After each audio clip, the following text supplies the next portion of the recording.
আসসালামু আলাইকুম বন্ধুরা, কেমন আছো? নিশ্চয়ই ভালো। আমিও ভালো আছি আলহামদুলিল্লাহ। তো তোমাদের জন্য একটা নতুন ভিডিও নিয়ে আসলাম।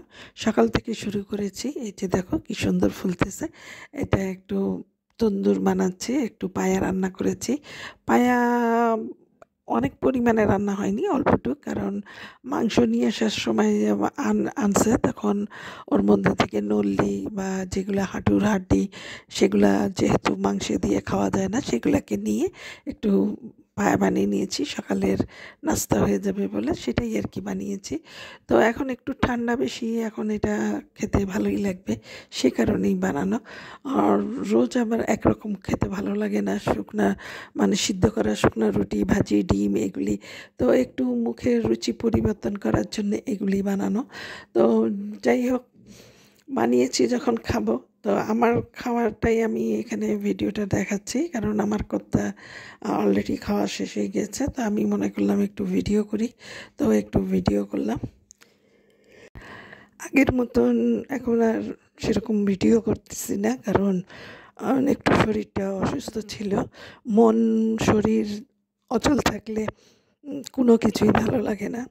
তো ওই জন্যে বেশ অনেক দিন পর পর একটা করে ভিডিও ছাড়ি, একটু ভালো লাগে যখন, তখন এটাকে একটু ঠিক করি, এডিটিং করে নিই, একটু ভয়েস দিই। তা আজকে আবার একটু ভয়েস দিচ্ছি অনেক দিন পরে। তো যেহেতু যেহেতু সদ্য ওমরা করে আসছি, তো এর জন্যই আরও শরীরটা খারাপ হয়েছে। তো আসছি যখন, ওর একটা ইবাদত আছে, সংসার আছে, সব মিলিয়ে অসুস্থতা আছে, সব মিলিয়ে বেশ একটু টায়ার্ডই এই কদিন ছিলাম। তো আল্লাহর রহমতে এখন একটু ভালো আছি। তো রেগুলার হবার চেষ্টা করব।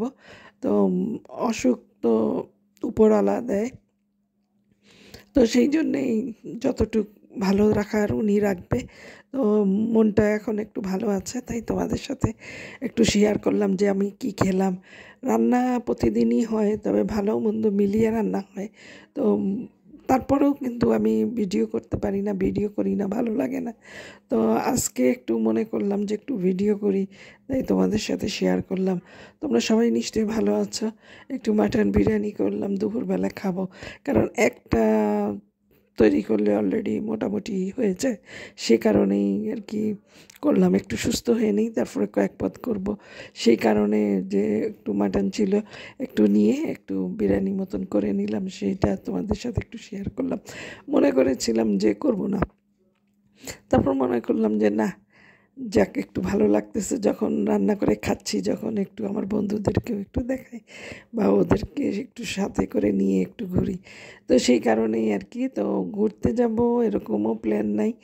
আর এখন তো বাসায় থেকে নিচেই যাই না, বাইরেও বেরোই না, কোথাও যাই না, খালি আমার ননদের মেয়ের হঠাৎ করে যে এঙ্গেজমেন্ট হয়েছিল ওখানে গিয়েছিলাম, একটু ভিডিও করে একটু তোমাদেরকে দিয়েছি, এইটুকুই দিয়েছি, এরপরে আর যায়নি। এখনও আমার ওষুধ চলতেছে, তো এখন অবশ্য সুস্থ আছি, তারপরে ওষুধ আমার কমপ্লিট হয়নি, এখনও আছে।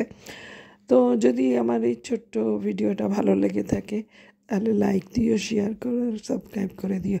এটা হলো মিঠা আতর। এটা বিরিয়ানিতে দিলে এত সুন্দর একটা খুশবু হয়। আমি এটা নিয়ে আসছিলাম প্রায় 22 সালের দিকে নিয়ে আসছিল ইন্ডিয়া থেকে।